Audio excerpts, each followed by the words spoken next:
Alors, on est sur la dernière conf de la journée, avant bien sûr les RUMS. Juste avant qu'on commence cette conférence, je vous rappelle ce que c'est que les RUMS qui arriveront après, ça vous laissera un peu le temps de réfléchir. Ce qu'il y aura après la conférence de Sébastien, ça sera donc une scène ouverte en fait, où vous aurez 5 minutes pour présenter, si vous voulez, un sujet. C'est ce qu'on appelle les RUMS. Voilà, je vous laisse réfléchir tranquillement, vous n'avez pas besoin de slides, vous pouvez venir comme ça, raconter-nous des dingueries, ça sera parfait. Partagez. Pour moi, c'est le meilleur moment de la journée. Alors, c'est faux. Le meilleur moment de la journée, c'est la conf de Seb. Donc voilà, je te laisse continuer.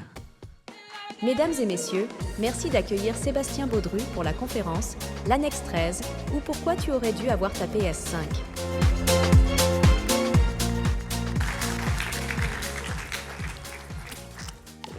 Bonjour, bonjour. Ouais, ça marche.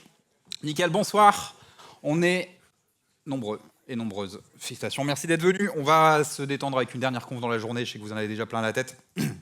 Pour ceux qui sont déjà venus au SICOM les dernières années, j'ai une petite tradition de m'occuper de la dernière pour détendre tout le monde, pour les préparer pour les rumps et l'apéro qui va aller après et pour le CTF. Donc on va se faire une petite séance que j'ai décidé d'appeler l'annexe 13 ou pourquoi tu aurais dû avoir ta PS5 à l'origine si ces messieurs ne s'occupaient pas de les acheter avant nous. Je suis Seb, pour celles et ceux que j'ai jamais eu la chance de croiser encore jusqu'à aujourd'hui. Je suis dans l'informatique et je traîne sur les internets depuis quelques années. Rien de très important. Un point important quand même, je suis aussi le vice-président du CLUSIR Occitanie, s'il y a des décideurs, décideuses dans la salle, au niveau RSSI, au niveau décision de sécurité informatique. En entreprise, on a un club de sécurité informatique qui est rené peut-être, en 2021. Et on se réunit une fois par mois pour discuter des sujets internes de la sécurité informatique. Donc n'hésitez pas à me retrouver. En théorie, il y a au moins un truc qui fait que je suis assez facile à repérer. Et on peut discuter de ce qu'on fait au niveau du CLUSIR Occitanie. Sinon, c'est www.clusir-occitanie.fr. Qu'est-ce qu'on va voir ensemble? Le but de cette intervention, c'est de voir quelques exemples de mauvaises pratiques en sécurité informatique au niveau de l'entièreté d'une entreprise. On va voir quelques exemples de pourquoi ça a fail et quelles sont les raisons derrière ces fails. Des raisons parce qu'on n'a pas fait le travail, des raisons qui sont complètement indépendantes de nous, qui sommes à la défense, des raisons qui sont complètement dépendantes de nous parce qu'on est mauvais à la défense, ça peut nous arriver. Et on verra quand même un peu de lumière au bout du tunnel, histoire de s'améliorer. Et vous découvrirez peut-être ce que veut dire le terme annexe 13. J'ai perdu personne en principe jusqu'à maintenant. Ça va, il y a encore du bruit quelque part. On va passer sur une petite série de fails. Alors moi j'aime bien faire des petits retours en arrière, des petits historiques, un petit peu d'histoire et de culture. La première série de fails, elle est hyper importante. C'est des séries de fails où vous ne pouvez rien faire d'autre. C'est pas la faute des êtres humains finalement que ça a fail. Des fois c'est l'outil qui se retourne contre nous. C'était pas prévu et on a pris le meilleur pour nous, pour notre bien, pour notre sécurité. Et finalement cet outil s'est planté et ça nous a bloqués. Le premier des exemples, McAfee. Qui connaît McAfee? Ça va? Si toutes les mains peuvent se lever comme ça jusqu'à la fin, je suis heureux. McAfee, donc un éditeur de logiciels de sécurité, namely un éditeur d'antivirus, majoritairement.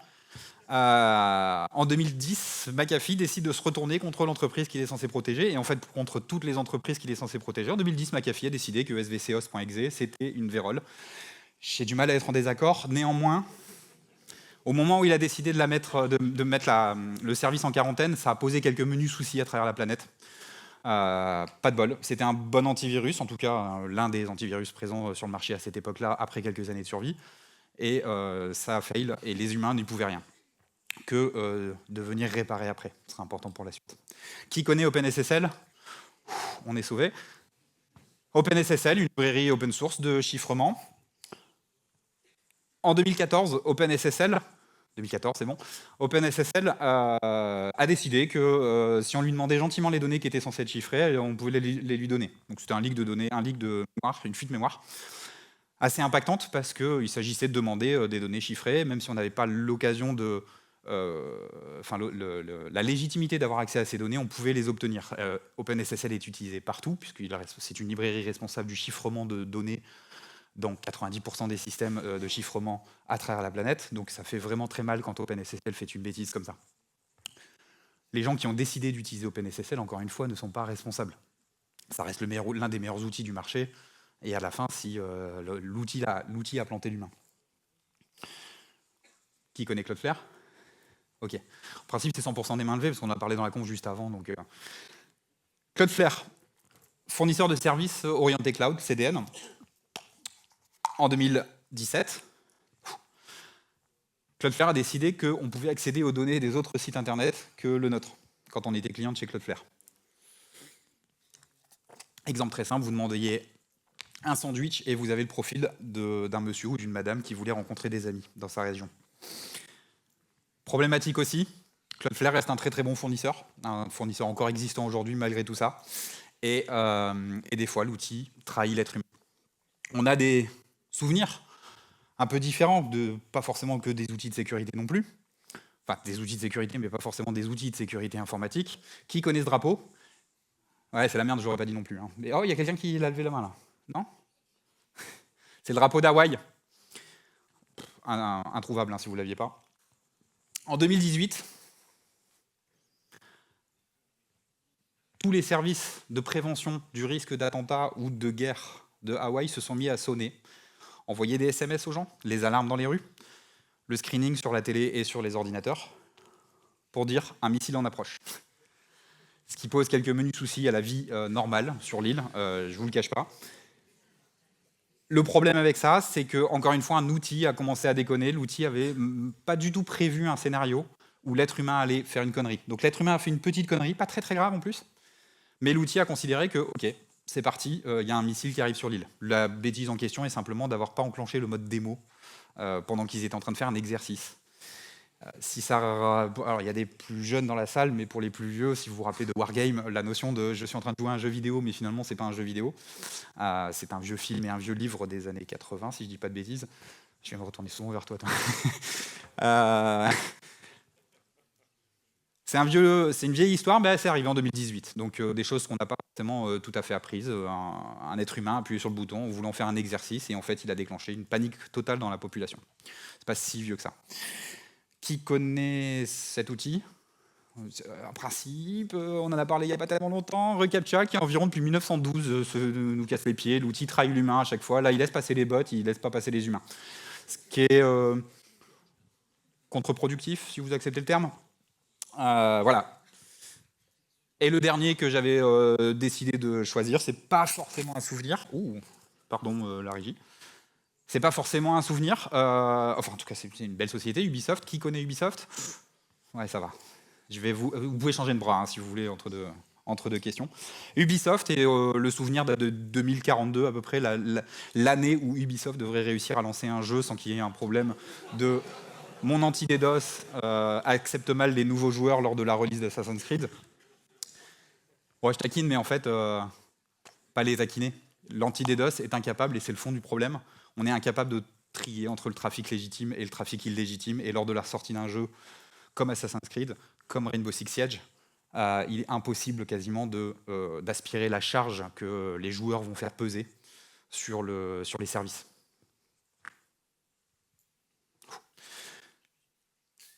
Ça, c'était la partie où les systèmes nous ont trahis. Les systèmes nous ont empêchés de fonctionner. Il n'y avait pas grand-chose qu'on pouvait faire a priori pour aller mieux. Le système a fail et on se retrouve un petit peu embêté. C'est là où il y a du fun dans la défense. C'est que la défense, c'est pas juste installer des outils et espérer que ça marche. Il y a du fun parce que la sécurité, ça commence aussi, peut-être même surtout, quand on a tout bien fait, mais que ça déconne quand même. Et là, on commence à avoir des choses à faire pour tout ce qui est remédiation, revenir sur ses deux pieds, ou sur ses quatre pattes si on est un animal, pour faire que ça aille mieux. Pardonnez, je me déshydrate. Il fait trop bon à Montpellier.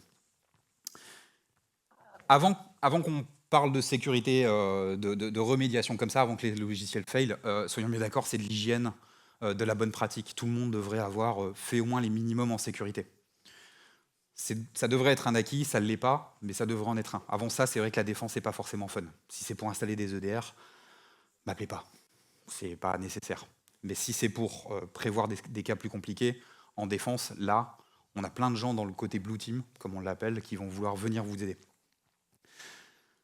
On a des cas où, je suis désolé, la personne qui tourne les caméras, je vois que je bouge beaucoup, je vais essayer de rester sur une ligne droite, promis. On a des cas où on n'a pas tout bien fait. On a merdé, on a oublié un truc, on a raté une étape, on n'a pas mis les pneus neige au bon moment dans l'année, et ça dérape. Pourtant, on avait tout bien préparé. J'aime bien ce gif, il me fait trop rire. On avait tout bien préparé, mais ça ne fonctionne pas comme ça aurait dû fonctionner. Quelques souvenirs, on va regarder le même système. Et le même système commence à utiliser le bras gauche, parce que je vous jure que vous allez être fatigué avant la fin de la journée. Qui connaît ce logo quand il est collé à cette année de 2017 Je vous rassure, personne ne l'aurait eu. Ou seulement très peu de personnes. C'est le logo de Eternal Blue. Une saloperie arrivée en 2017 qui s'attaque à un protocole très très bien qui s'appelle SMB V1. Les 3 premières lettres très très bien. Le V1 en 2017, c'était plus censé être utilisé. L'idée, c'est que là, ça a infecté quelques postes à travers la planète. Et majoritairement, même quasiment exclusivement, la problématique a touché des gens qui auraient pu mettre à jour leur système et qui ne l'ont pas fait. Il y a toujours des gens dans la liste, des entreprises, qui ont une raison sérieuse et valable de ne pas mettre à jour, de ne pas faire le patch management. C'est indéniable. Ou peut-être seulement certains services dans une même société. Mais néanmoins, là, la map, elle est quand même vachement rouge. Ça fait quand même beaucoup de gens qui ont été touchés parce qu'ils n'avaient pas mis à jour. Le patch qui protège contre Eternal Blue a été conçu et a été déployé 90 jours avant même que Eternal Blue soit connu. C'est-à-dire que c'est pas, on savait en arrière-plan qu'il y avait Eternal Blue qui traînait et on a créé un patch pour, c'est le patch, il était là. C'est le chemin inverse, c'est parce qu'il y a eu le patch que d'autres ont retrouvé le problème et en ont fait Eternal Blue, qu'on a qualifié à l'époque en 2017 de pandémie. On arrête d'utiliser ce terme après parce que ça rappelle des souvenirs, mais c'était une véritable pandémie à l'époque. Ça a affecté des machines et des machines et des machines. On a un deuxième souvenir. Sodino Kibi. Chiant à prononcer. Et cette image-là, est-ce que ça parle à quelqu'un? L'image de gauche pour vous, oui. On est en 2019. C'est le petit nom qui est derrière les outils utilisés par l'équipe Reveal. Une équipe d'attaque, ransomware. C'est un panel de ransomware que vous voyez sur la gauche. En 2019, on a un nouveau virus qui sort, qui est à peu près standard, sauf un truc. Il est hautement polymorphique. Presque sa spécificité technique, c'est d'être polymorphique. En 2019, il n'y a pas de map là, mais la map elle est aussi rouge que pour l'exemple d'avant. La Terre va se remplir de problématiques de ransomware. Ça ne s'est pas vidé, ça, pour le coup, depuis. C'est toujours un sujet d'actualité. Parce qu'en 2019, il y avait encore énormément d'entreprises qui étaient basées sur du signature-based detection. Or, pas que ce soit le premier virus polymorphique, mais c'est le premier probablement à être aussi polymorphique. C'est-à-dire que à chaque système, il change. Il est impossible de le redétecter en se disant c'est une signature qui est comme ça, on va la redétecter sur les autres systèmes. Le principe qui se cache derrière Sodiconi B, un truc comme ça, c'est de faire l'injection dans les DLL existantes et d'injecter des codes systématiquement variables. Donc l'antivirus basé sur signature, il ne va jamais rien détecter. 2019. Ça a motivé quelques entreprises à venir sur la notion d'antivirus basé sur le comportement et sur le User Behavior Analytics. C'est pas si vieux que ça. Là, le problème, c'est que le virus, il se présentait à chaque fois avec une nouvelle perruque et il rentrait. On a d'autres souvenirs. Le nom d'Equifax, parle-t-il à quelqu'un? Ouais, quand même. On revient dans les exemples un peu plus jeunes. 2018, Equifax, société qui se fait trouer. C'est une société qui fait du renseignement, grossièrement, sur les finances des Américains, pour savoir s'ils ont le droit de contracter des prêts. Je vais simplifier en caricaturant un peu, mais c'est ça. Ils ont donc plein de dossiers sur toutes les personnes aux États-Unis, sur les familles, les foyers. Et en 2018, ils laissent sortir des centaines de millions d'informations sur les familles, les foyers, leurs moyens financiers, leurs habitudes de dépenses et de consommation, parce qu'ils avaient oublié de mettre à jour, alors oublier, ça c'est le terme de leur avocat, ils avaient oublié de mettre à jour Apache Struts. Le problème, alors on est un peu sur le même cas que les deux précédents, une mise à jour qui n'a pas été faite. Dans le cas d'Equifax, il faut bien savoir qu'on vit dans un vrai monde, et la défense doit toujours savoir qu'on vit dans un vrai monde de sociétés qui doivent gagner de l'argent, en tout cas de gens dans les sociétés qui doivent gagner de l'argent. Equifax décide que le problème qui a été découvert en mars, qui est déclaré comme quasiment impatchable en avril, ne sera communiqué au grand public et à la SEC, l'autorité en bourse américaine, qu'en septembre. Donc quelques mois plus tard. Et leur fail, c'est de simplement avoir dit « Attendez, on ne va pas mettre à jour maintenant, on va juste réfléchir à des bonnes solutions et de marketing et de communication. » Et pendant ce temps-là, une paire de personnes qui étaient responsables chez Equifax en ont profité pour vider leur portefeuille boursier qui avait beaucoup d'actions de Equifax. C'est une raison pour ne pas mettre à jour les systèmes et qui fait qu'on a un fail là où certaines personnes en sécurité ou certains décideurs en sécurité ont pris une décision qui n'est pas forcément la bonne. Donc là, ce n'est pas forcément un système qui a trahi les humains. Il y a de l'argent à la clé, c'est justifié. Presque.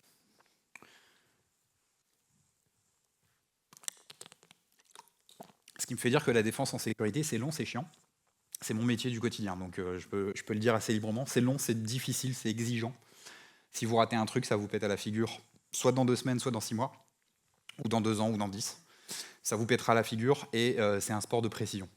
Certains dans la pièce savent que j'aime beaucoup cette expression. Par contre, quand on est sur les sports de précision, pour les amateurs de F1 ou de jeux d'échecs, c'est notre sport en sécurité informatique. Il ne faut rien rater, il faut fermer toutes les fenêtres, toutes les portes. On a une 3e série de fails, où là, c'est pas l'outil qui a merdé, c'est pas juste les gens qui étaient en présence qui ont fait une connerie, c'est les gens qui sont en présence qui n'auraient pas dû être en présence. Alors j'en ai sélectionné 3, je crois, de mémoire.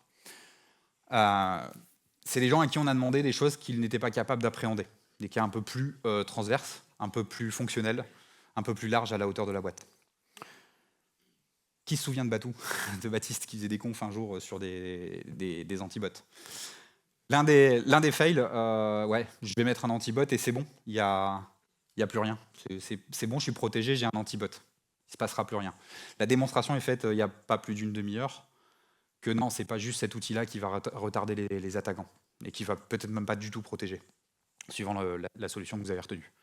Je mets une petite citation parce que je l'aime beaucoup, dans un monde comme le nôtre où on est beaucoup sur l'IA.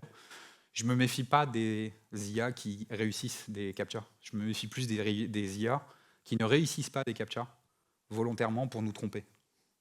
Si l'IA devenait assez intelligente pour dire là, c'est un cas où il faut que je dise c'est pas faux pour pas passer pour un con. Et puis il y a des fois, il faudra que je dise je sais pas ce que c'est que ce terme pour passer pour un con, mais une fois de temps en temps, je passerai humain. C'est ça qui m'inquiète le plus, moi, personnellement, avec les IA, quand on se met à nous manipuler. Donc les antibots, les entreprises qui basent exclusivement leur défense sur l'antibot du Q ou du fingerprint ou du challenge-based, malheureusement, il y a un problème. Ça arrive régulièrement, je n'ai pas mis d'exemple particulier. Quelques souvenirs quand même. 2011, HB Gary. Il y a des gens assez vieux dans la salle pour se rappeler de ça.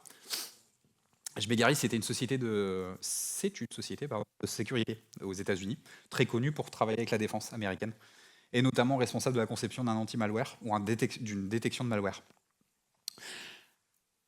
Ils ont fait preuve d'un peu d'arrogance, ils ont fait preuve d'un peu d'assurance envers eux-mêmes. Ils ont énervé des gens, un certain Sabou, qui faisait partie d'une équipe épique. Ils aimaient s'appeler les fédéraux d'Internet. Donc bon, ça vaut ce que ça vaut. C'est des gens de chez Anonymous, effectivement, qui se sont dit non, on n'aime pas trop HB Gary. Et HB Gary s'est fait poutrer. Et c'est pareil, il y avait des données relatives à la défense américaine et relatives au peuple américain de manière générale qui se sont retrouvées sur Internet. Leur défaut à eux, c'est le premier, c'est l'arrogance. Parce qu'ils se sont dit, on a créé un anti-malware, on va l'utiliser et on sera notre premier client. Et puis le vrai défaut, puisque ça, utiliser son propre produit, c'est plutôt une bonne chose quand on monte une start-up. Le mauvais côté de la chose, c'est de se dire, c'est mon outil, c'est le meilleur, et donc je vais n'utiliser que ça. Même si c'était votre outil, même dans le cas de HB Gary, il faut toujours blinder les défenses. On en met une plus une autre. On fait des checks opportunistiques, on peut faire du pentest. On ne fait pas que ça, mais on en fait aussi. On vient doubler les défenses. On peut utiliser des logiciels open source à côté de logiciels payants pour tout ce qui est anti-malware, scan et détection. Ça permet de, si un logiciel a oublié une info, un autre logiciel peut avoir l'info. HVGary sont fait poutrer parce qu'ils se sont dit non, c'est nous les meilleurs. Nous, on est les meilleurs. Ils ont mangé leur propre discours commercial. Et sauf que ils détectaient pas 100% des choses.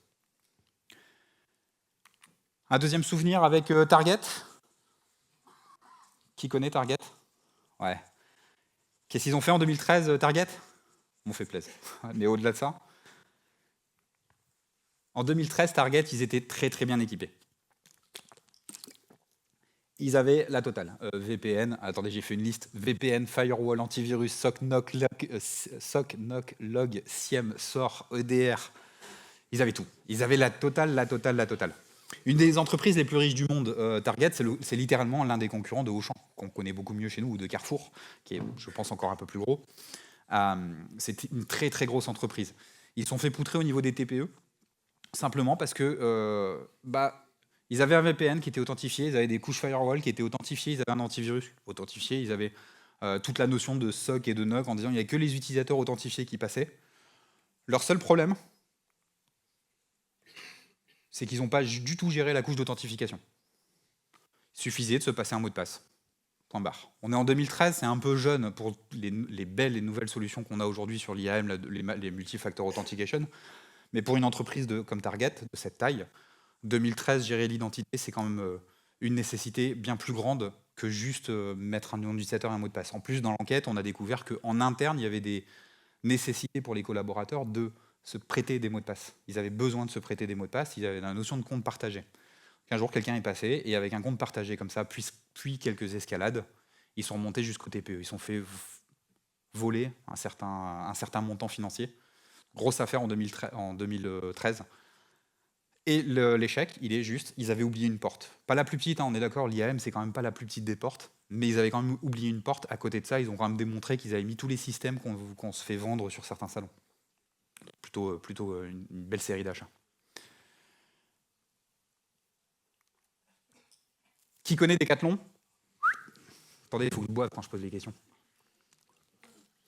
Attendez, je vais faire un truc là. Qui connaît pas Decathlon? Ouais, j'avais un problème dans le compte, il m'en manquait. Decathlon 2018. Qui se souvient que Decathlon, il y a eu un problème en 2018? On sait jamais. Il y a des gens de chez Decathlon ici? En 2018, Decathlon, c'était l'une des entreprises en France qui répétait une phrase très très connue que vous avez peut-être déjà croisée toutes et tous. La sécurité, c'est l'affaire de tous. Decathlon, ils étaient au summum. La sécurité, c'est tellement l'affaire de toutes et tous qu'ils ont commencé à virer tous leurs prestats et leurs ingés en sécurité en disant on n'a pas besoin de vous puisque tout le monde s'occupe de la sécurité, donc vous n'êtes pas très utile. Et le fait de Decathlon en 2018, avant qu'il fasse marche arrière sur cette énorme stratégie de la sécurité, c'est l'affaire de tous. Maintenant, c'est l'affaire de tous, mais en plus, il y a une équipe sécu.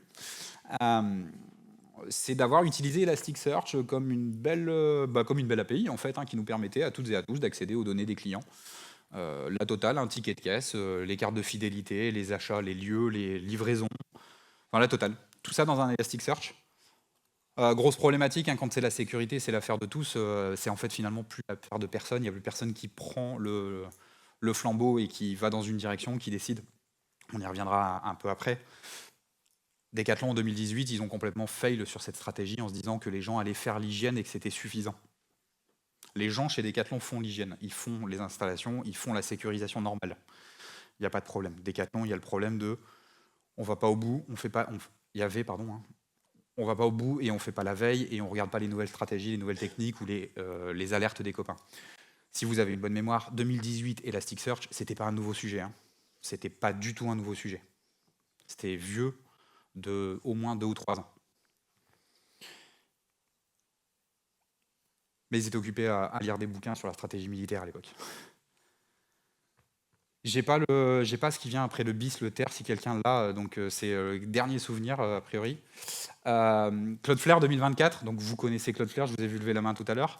Il n'y a pas forcément d'exemple concret, parce qu'on est en 2024 et c'est 2024, donc on va pas citer trop de noms, mais si vous vous reconnaissez dans la description, c'est pas anormal, parce que c'est une stratégie que beaucoup de sociétés utilisent.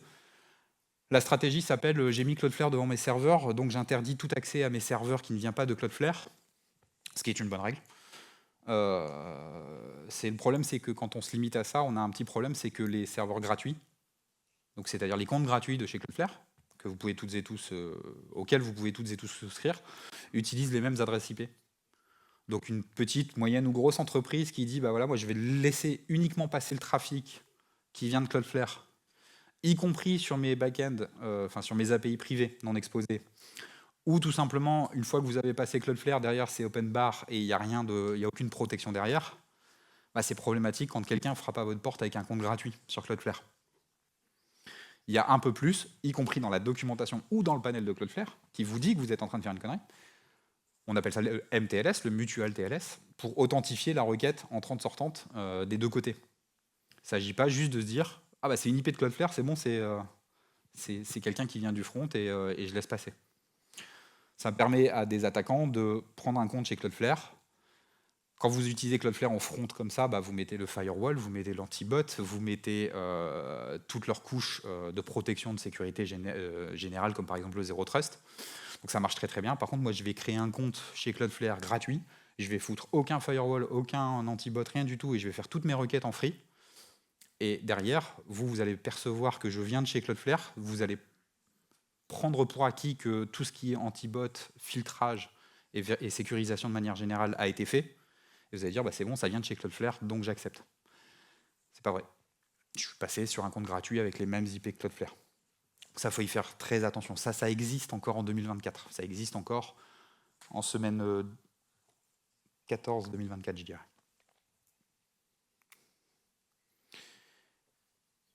Le fail général de tous ces exemples qu'on a vus juste avant, c'est que de manière générale, il ne faut pas prendre la sécurité par-dessus la jambe. Je l'avais déjà mis dans la conf que je cite d'ailleurs.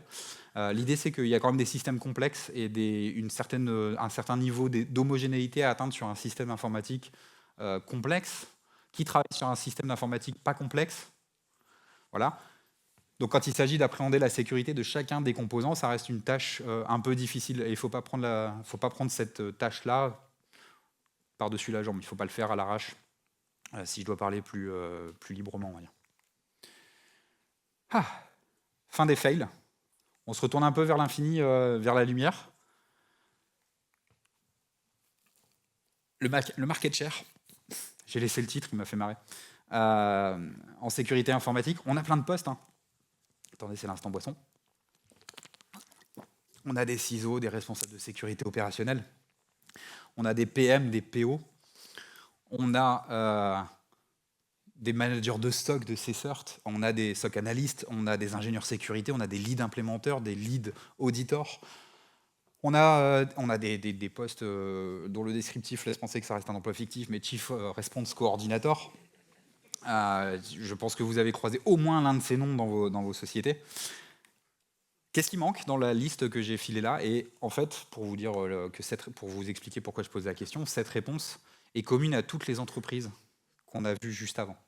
Il leur manque un poste qui n'est pas cité dans la liste là. La personne qui gère la coordination de tout ça. J'avance un tout petit peu en vous disant, personne qui est responsable de faire en sorte que la maison, quand elle est construite, le garage, il n'est pas au 3e étage. Ouais, j'ai entendu au 3e rang. Il manque numéro bis. Numéro bis, donc, c'est l'architecte de Astérix Obélix Mission Cléopâtre, si je ne dis pas de bêtises. Il manque l'architecte, il manque la personne qui est chargée de faire en sorte qu'on regarde le tout dans la version complètement exhaustive. Alors exhaustif, c'est de la même manière de dire que le risque zéro existe, on ne peut jamais être exhaustif. Mais un architecte, il est là pour ça. Si vous laissez passer un projet ou une société complète sans architecte, en règle générale, ça termine comme ça. Pas sous 2 semaines ou pas sous quelques jours, ça peut prendre quelques années. Certaines des sociétés qu'on a citées juste avant ont fonctionné avec des systèmes faillibles, avec la faille dont on a parlé, les failles dont on a parlé depuis plusieurs dizaines d'années. Dans les systèmes nouveaux, donc on va parler de Microsoft Windows ou de Linux, mais dans des systèmes anciens, on va parler de Z ou de AS400. Il y a des failles qui restent comme ça pendant des années avant qu'on les utilise et qu'on les exploite, parce que la boîte à l'époque n'était pas intéressante ou parce que tout simplement personne ne s'était penché dessus.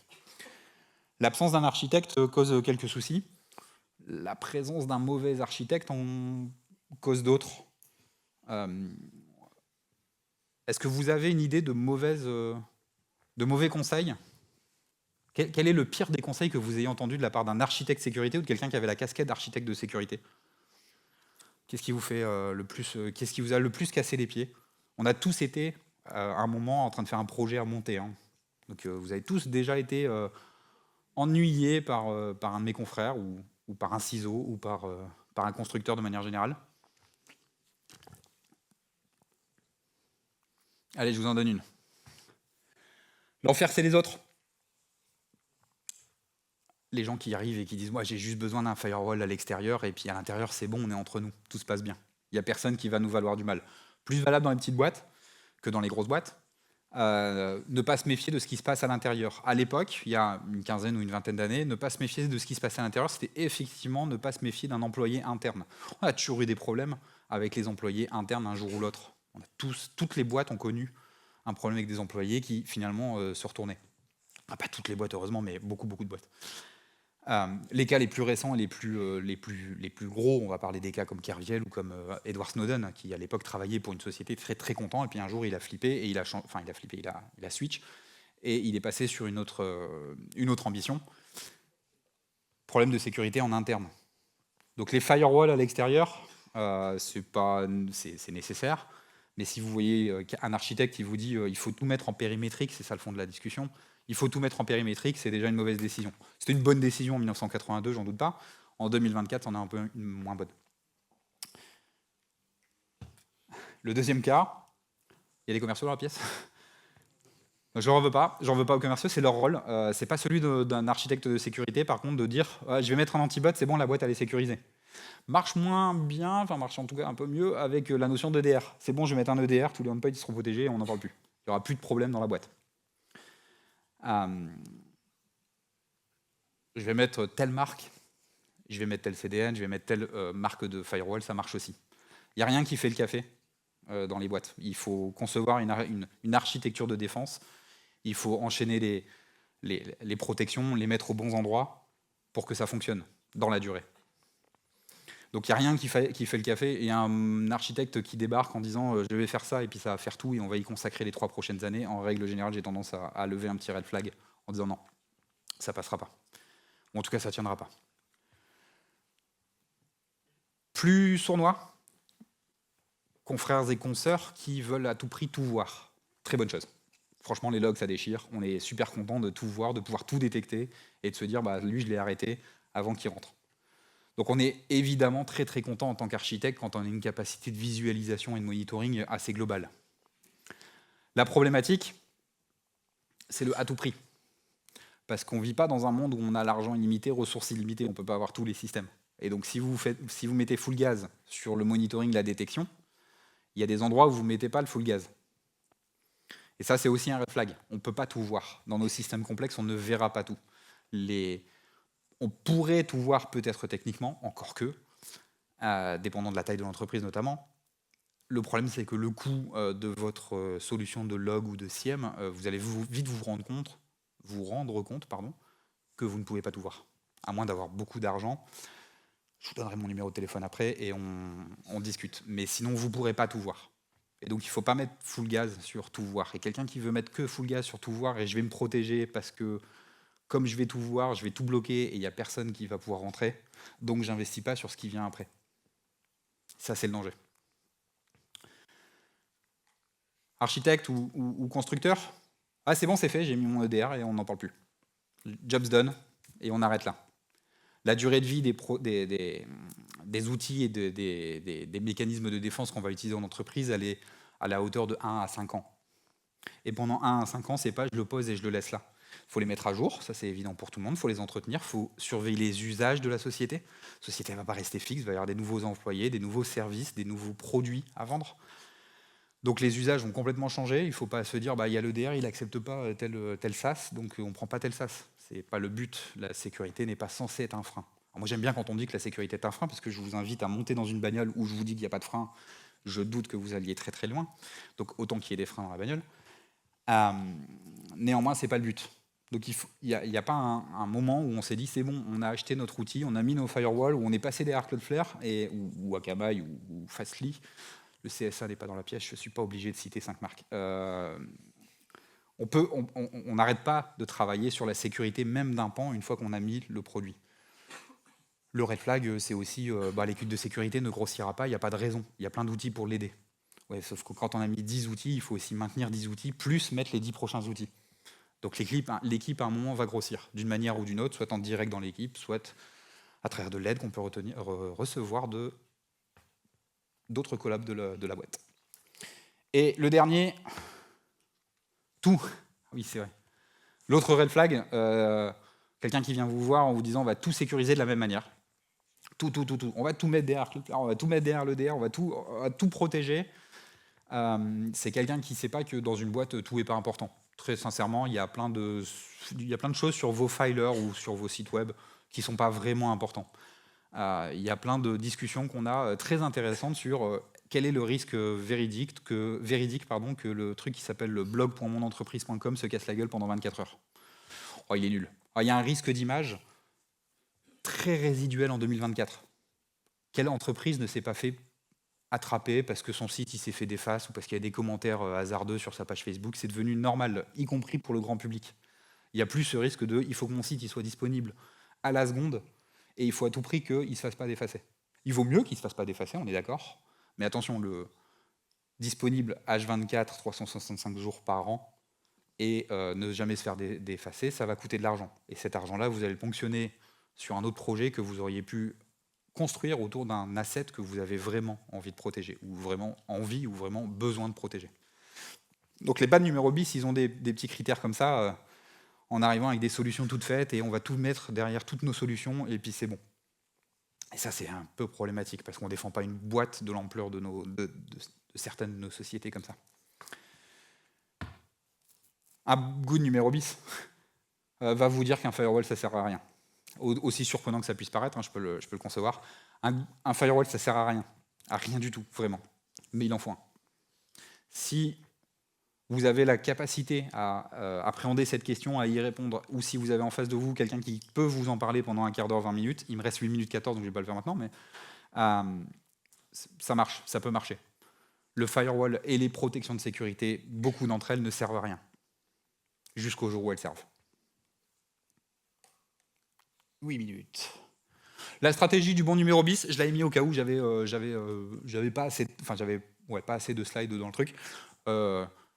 Si vous devez appréhender l'architecture de sécurité et de défense, posez-vous 5 minutes pour observer. Pour orienter, il y a des tweaks qu'on fait très rapidement quand on débarque dans une boîte et qu'on se dit tiens, il y a ça, on pourrait l'arranger sans forcément monter un gros projet à quelques millions d'euros. On va essayer de tweaker ceci, cela, pour faire en sorte que ça aille mieux, sans forcément mener une révolution. Ça prend de 1 à 6 mois de faire cette phase d'observation et d'orientation pour modifier des petits trucs. Après, on décide et on agit. Si vous avez quelqu'un qui débarque dans la boîte et qui dit qu'il faut tout reprendre de zéro, on va tout changer, changer les membres de l'équipe, changer les produits et tout ça, en règle générale, c'est un red flag. On a le temps d'observer et d'orienter pour dire ce petit changement-là, il permet à la courbe de niveau de sécurité d'augmenter, on va appuyer un petit peu plus fort jusqu'à ce que la courbe arrête d'augmenter. En fonction du prix, rappelez-vous du triangle entre la qualité, le prix, la rapidité. Donc, observer, orienter, décider, agir, et il faut boucler derrière, parce qu'une fois qu'on a regardé la partie endpoint, on regarde la partie sécurité physique, on parle de la partie exposition web, et on va tout faire pour essayer d'avoir une architecture et un niveau commun de sécurité au travers de la boîte. Ah, faut que je boive un coup. Il reste 6 minutes pour parler de l'annexe 13.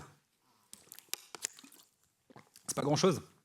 C'est pas grand-chose du tout, l'annexe 13, mais il y a des petits détails très intéressants à l'intérieur. C'est quoi le problème qui donne naissance, entre guillemets, à l'annexe 13 ? Problème de la défaite. Problème du trophée. Qui aime parler... Je vais reposer vos bras, là. Qui aime parler de ses défaites ? Qui aime parler de ses succès ? Ouais. Tout le monde ne lève pas le bras, mais il y a des gens modestes. On préfère parler de nos succès que de nos erreurs. C'est naturel, ça s'appelle le loss aversion, pour information. C'est pas bien. On n'aime pas, notre corps physiologiquement n'aime pas perdre, que ce soit matériel ou dans la tête. On n'aime pas perdre. On a l'effet des idiots. Il a fait l'objet de beaucoup de reprises, ce slide, parce que je ne trouvais pas le bon terme. On dit chiffré, on dit crypté, on s'en moque, en fait. L'important, c'est que le principe même de la communication, c'est que vous parlez avec quelqu'un et il vous comprend. Si vous avez compris quand quelqu'un vous a dit « j'ai crypté mes documents » et que vous avez compris ce que la personne voulait dire, c'est gagné, la communication est passée. Il n'y a pas besoin d'ouvrir un compte Twitter pour bâcher des gens gratos sur un terme débile. En plus, on est au moins 2 dans cette pièce à pouvoir vous tenir la jambe pendant à peu près 45 minutes, voire 1h30, mais question d'expérience aussi, pour vous dire qu'on peut tout à fait dire crypté, étymologiquement. Le problème, c'est que si on donne ces défaites, si je montais sur scène pour dire « putain, j'ai merdé parce que j'ai fait ça et ça n'a pas marché », va forcément y avoir dans la pièce un tas de gens, une majorité, souvent, peut-être pas dans une pièce comme ici, mais en grand public, il va y avoir une majorité de « il aurait fallu faire ça ». Il aurait plutôt fallu décider ça. Ah, mais à ta place, j'aurais fait ça.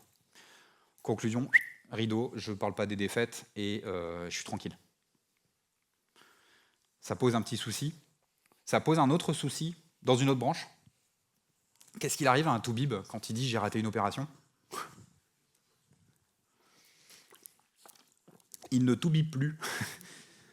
Et c'est un vrai problème dans le monde médical. C'est un très gros problème. C'est un très gros problème parce que les gens ne parlent plus, la médecine ne progresse plus autant qu'elle a pu progresser dans les 18-19e siècles, parce que les erreurs qu'on a pu faire, les mauvais jugements qu'ont pu faire certains praticiens de la santé, peuvent plus être communiqués aussi librement, parce que sinon leur nom ne peut plus être affiché dans l'hôpital et ils ne peuvent plus trouver un emploi. Donc ils ont une incentive très très très très forte à se cacher, à ne rien dire. J'ai laissé les avocats gérer. On commence à avoir le même problème en sécurité informatique. Merci Twitter. Quand quelqu'un... Vous l'avez vu la semaine dernière ou il y a 2-3 semaines, qui a entendu parler des problématiques de Pôle emploi, France Travail depuis 2024. Est-ce que vous avez vu le bashing sur les ingénieurs et ingénieureux de France Travail au niveau de la sécurité informatique? On a une petite spécificité au Clusier Occitanie. La présidente, la secrétaire et la trésorière, 3 femmes. 2 d'entre elles travaillent chez France Travail. Et elles ont fait leur taf. C'est juste qu'à un moment, il y a quelqu'un qui est passé, qui a poutré et un fournisseur de France Travail et puis un vieux système de France Travail, un fournisseur techniquement, et qui s'est passé par là. Et c'est tout. Et ça arrive et la fuite de données est avérée. Pourquoi ces gens-là ne monteront jamais sur scène pour parler de pourquoi la fuite est avérée? Ils montent sur scène, ils viennent au Clusier Occitanie, si vous voulez les voir, venez chez nous, c'est pas très cher et ça marche bien. Pourquoi ils montrent que dans des conférences privées où on trie les gens sur le carreau? Parce que simplement on évite le bashing, on évite les « je t'avais dit qu'il fallait faire ça » et surtout on les regarde pas en disant « ah ouais mais jamais de la vie je t'embauche parce que t'as fait une erreur ». Au contraire, bonne communauté assez saine va dire « t'as fait une erreur, je suis à peu près assuré que tu ne referas pas la même erreur plus tard. Viens chez moi ». Ça c'est l'effet médecin.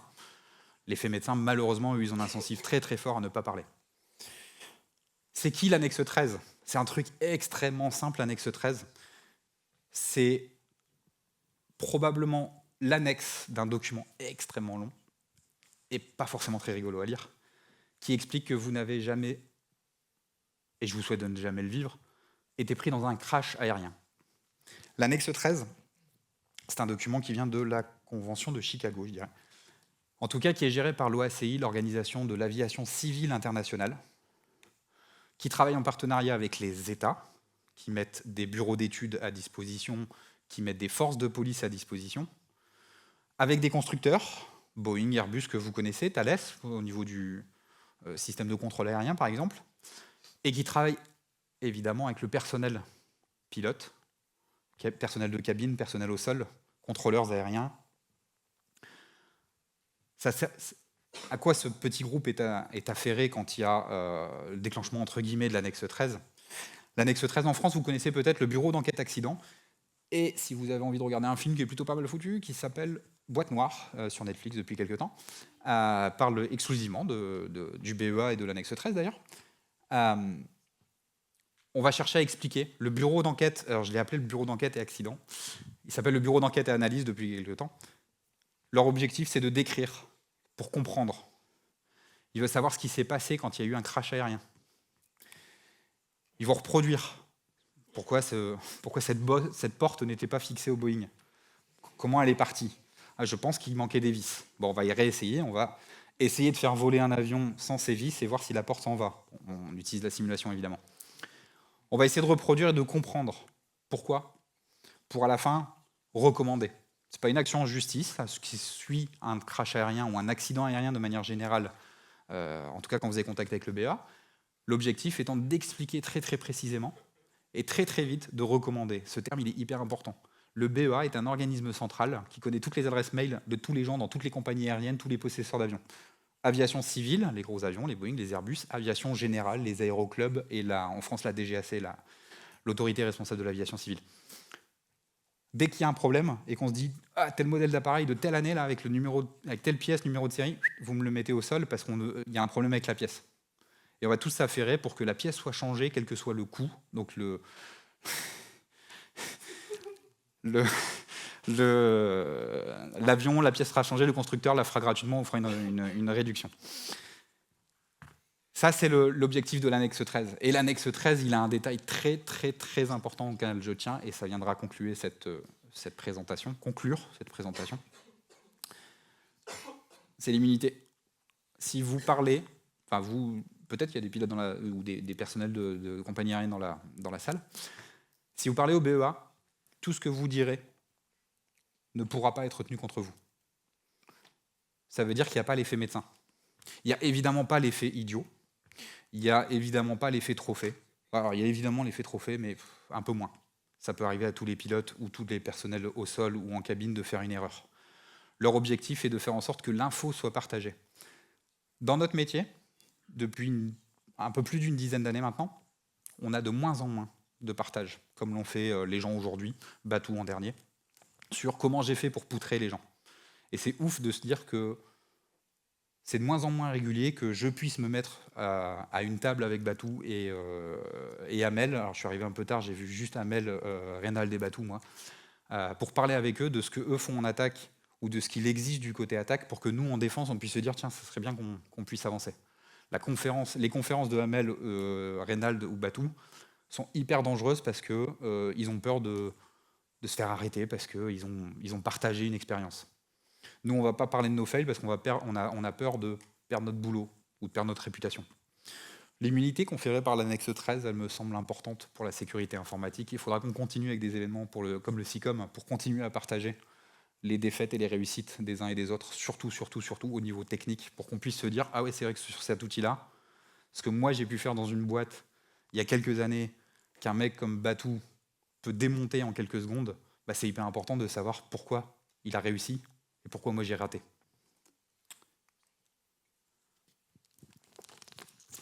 Merci. Top. Merci beaucoup. Est-ce que vous avez des questions ? On va picoler. Non, c'est bon de votre côté ? Ah si, là-bas, excuse-moi, je ne t'avais pas vu.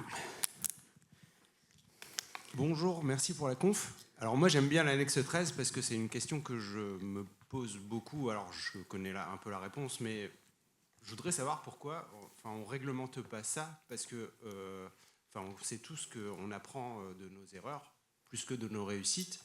Et avec les milliards d'euros qui partent en fumée avec tout ce qui se passe dans la sécurité informatique, pourquoi il n'y a personne qui met ce genre de choses en place en France ? Je ne pourrais pas parler pour le niveau réglementaire, je n'ai pas le grip forcément sur cette réponse-là. Ça viendra. On a des lois outre-Atlantique qui obligent les gens au moins à communiquer sur leurs défaites, au moins auprès du grand public. GDPR a aussi un petit pan là-dessus. Pour ce qui est plus général sur la sécurité, malheureusement aujourd'hui, c'est des forces locales, les CLUSIR, des forces nationales comme le CLUSIF, les groupes comme le CESIN qui nous permettent d'avoir ce genre de choses. C'est pas obligatoire, c'est au bon vouloir des gens. C'est le temps pour nous de les convaincre qu'ils sont dans un safe space et qu'ils peuvent parler. Pour l'instant, et depuis les 40 dernières années, c'est ça qui fonctionne. Et un jour, peut-être que ces communications, et l'annexe 13 porte aussi sur la notion de post-mortem, c'est-à-dire comment faire un bon rapport de ce qui s'est passé dans ce crash aérien. Il est vraiment très très détaillé et c'est très intéressant pour n'importe quel ingénieur en sécurité de le lire.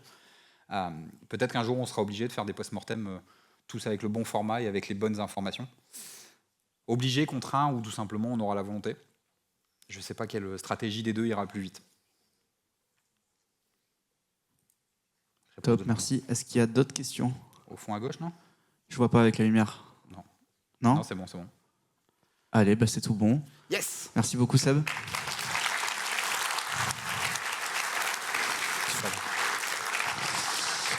Alors, partez pas. On arrive sur une partie qui est très intéressante. J'attendais pas Alors, ça. à partir de maintenant, c'est simple. On est entre nous. On est bien. On va couper l'enregistrement.